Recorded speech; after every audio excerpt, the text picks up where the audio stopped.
Hello, dear listeners. It's me, Samantha Smith, also known as the Swamp Queen, and I'm back with another exciting episode of the Quirky Meadows Bulletin. Today, I'm going to share with you some thoughts about the 3 latest stories that William Fableton has brought to life in his incredible show, Quirky Meadows, Tall Tales for the Young at Heart.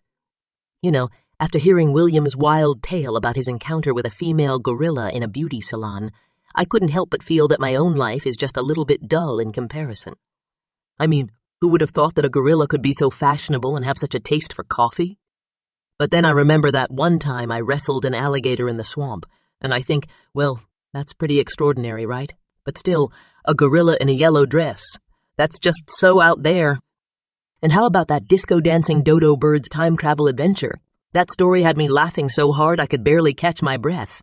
I've had some pretty wild adventures myself, but time traveling with a dodo bird.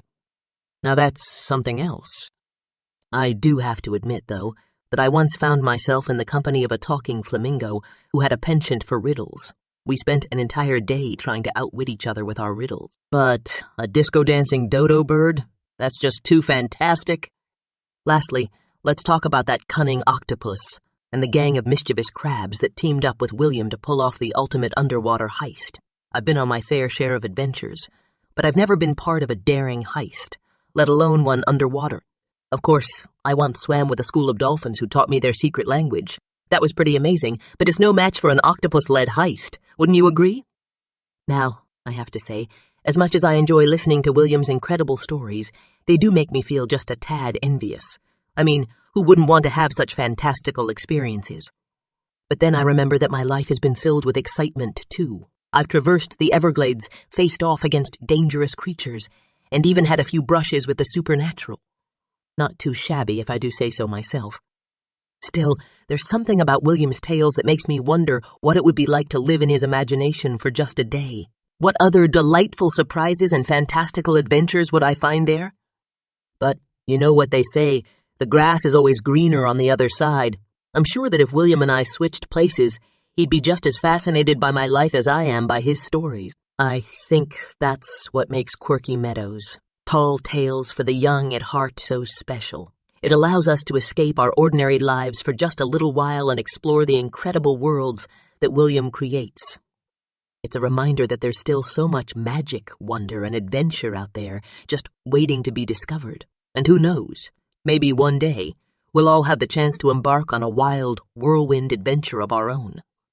So, dear listeners, I hope you enjoyed this episode of the Quirky Meadows Bulletin. And remember, you can always find more of William's fantastic stories by subscribing to Quirky Meadows, Tall Tales for the Young at Heart on Apple Podcasts.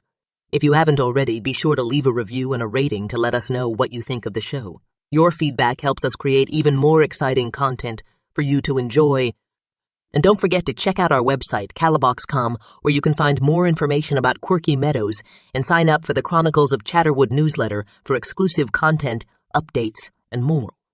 As for me, I'll continue to share my thoughts, insights, and behind-the-scenes tidbits about William's incredible stories right here on the Quirky Meadows Bulletin. You never know what delightful surprises are just around the corner.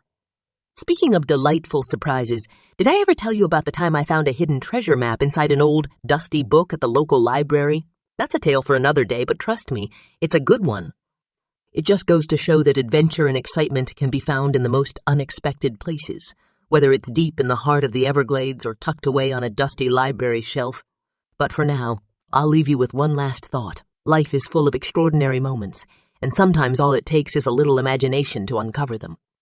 So don't be afraid to dream big, chase after those fantastical experiences, and most importantly, keep listening to William Fableton's Quirky Meadows, Tall Tales for the Young at Heart. You never know. One day you might find yourself sharing your own incredible adventures, just like William and me. Until next time, dear listeners, this is Samantha Smith, the Swamp Queen, signing off. Stay curious, stay adventurous, and always remember to believe in the magic of storytelling. Happy listening, and I'll catch you on the next episode of the Quirky Meadows Bulletin. Goodbye for now.